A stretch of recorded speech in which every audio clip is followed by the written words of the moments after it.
Magandang umaga mga kababayan.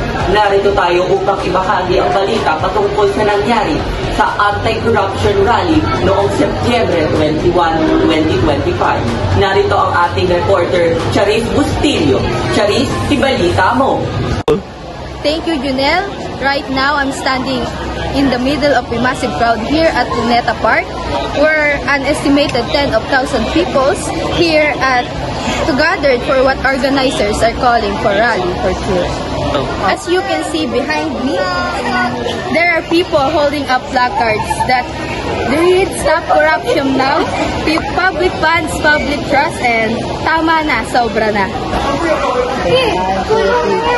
The event began at approximately 3 p.m. with a solemn prayer, followed by speeches from anti-corruption advocates, whistleblowers, youth leaders, and representatives of civil society groups. One of the most impactful messages came from Ira May Sandoval.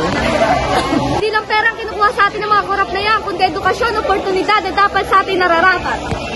Sir, can you kindly tell me what measures have you put to control this kind of situation? As of now, ang ginagawa namin is mingaman-manan namin sila mga pagkilos ng mga protesters upang sa ganun ay magabayan namin sa sila.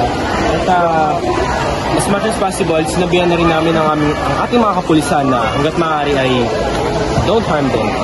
Huwag silang sasaktan. Mahal namin ang bansa namin, kaya pinaglalaban namin. Kung wala magsasalita, wala magbabago.